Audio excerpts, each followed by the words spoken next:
जी, एक बार राधा नाम लेने से आपके पाप कट जाते हैं। उसी प्रकार अगर एक व्यक्ति 10 मिनट नाम कीर्तन करे व एक सारा दिन भगवान के नाम सुमिरन में लीन रहे, दोनों की फल में क्या अंतर होगा हमारे? एक भगवान को अधीन कर लेगा, एक अपने कुछ सुकृत इकट्ठा कर लेगा।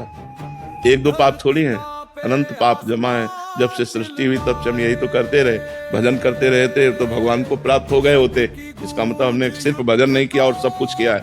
तो अब हम रात दिन जब भजन करेंगे तब हमारे सारे पाप नष्ट हो जाएंगे। एक बार वो तो महिमा नाम की है, एक बार नाम लिया तो आज जो तुम्हारे पाप हुए वो नष्ट हो गए। लेकिन कल परसों नरसों जो अनेक जन्मों के हैं, उसके लिए आपको निरंतर नाम जप करना पड़ेगा। हृदय में जलन होती है, मन भटकता है, इसका मतलब अभी पाप बकाया है। जब तक मन शांत और निर्मल और आनंदित ना हो जाए तब तक नाम जप बढ़ाते चले जाओ, और फिर तो स्वभाव बन जाएगा, नाम जप छूटेगा नहीं, अभ्यास में आ जाएगा। इसलिए खूब नाम जप करो।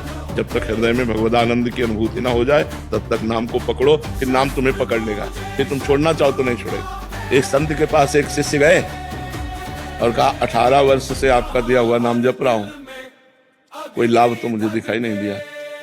तो उन्होंने कहा ठीक है, हम दूसरा नाम देंगे, 24 घंटे का हमें समय दो।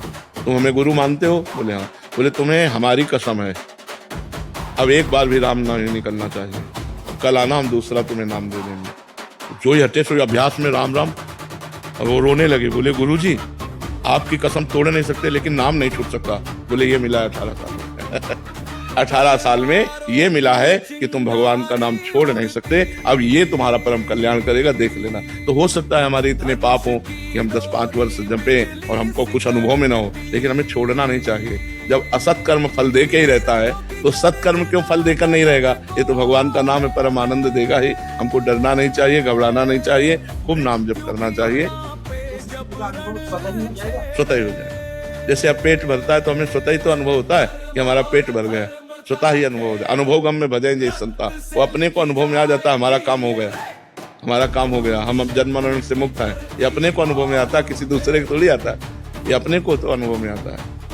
मंजरी जी, काशी जी, राधे राधे महाराज जी, आपके चरणों में कोटि कोटि प्रणाम।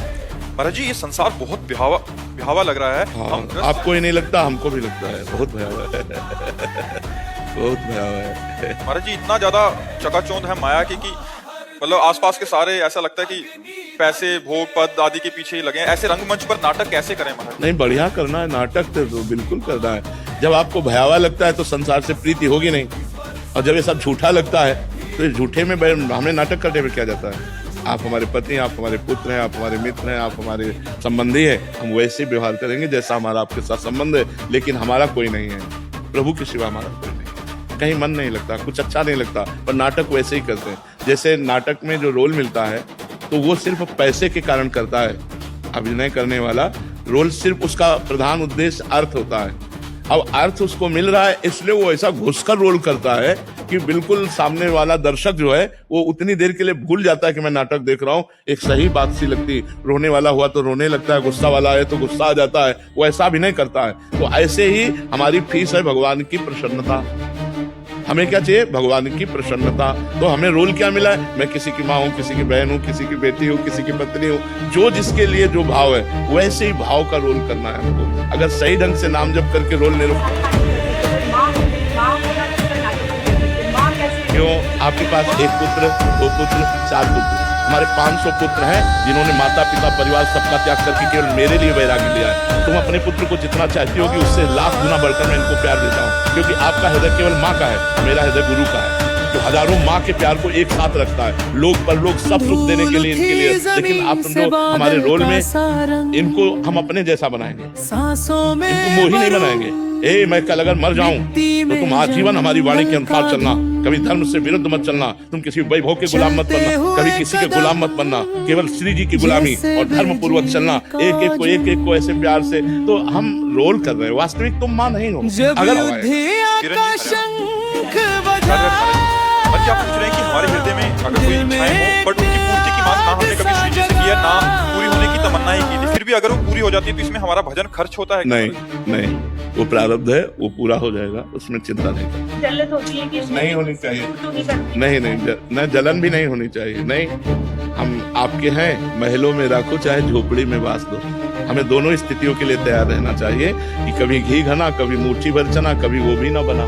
आज हमारी कामना की पूर्ति हुई, कल हमारी कामना के प्रतिकूल बात आ जाए तो भी मुझे वैसे ही प्रसन्न रहना है। मुझे जलना नहीं, मुझे प्रसन्न रहना है। संतुष्टा एन केनवा, हर परिस्थिति में मुझे संतुष्ट रहना है।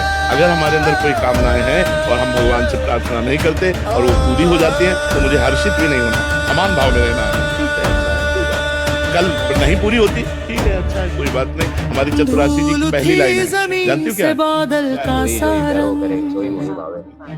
इससे बढ़िया क्या बात होगी? जोई जोई प्यारो करे सोई मोहे। कपिल श्रवण जी राधे राधे महाराज जी। महाराज जी, क्या भक्ति पथ सबके लिए अनुकूल है? क्या कुछ लोगों को कर्म या ज्ञान पथ? नहीं, अभी पीछे वाले बैच में चर्चा हुई थी कि हमारे 3 मार्ग हैं, कर्मयोग, भक्ति योग और ज्ञान योग।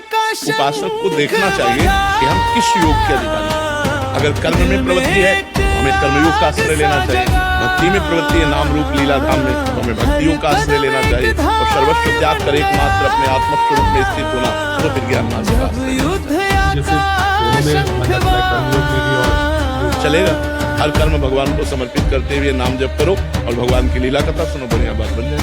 कोई रामफल यादव जी, हरिवंश महाराज जी। गुरुजी, भगवान श्री कृष्ण जी ने भगवत गीता में भक्ति पर बल दिया है। गुरुजी, क्या नाम जप ही भक्ति है?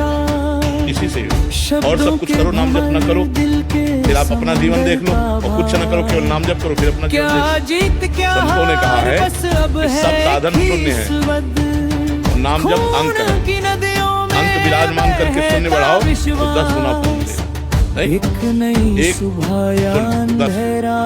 शून्य 10, उससे 10 गुना 100, फिर एक शून्य उससे 10 गुना 1000, फिर एक शून्य तो 10 लाख।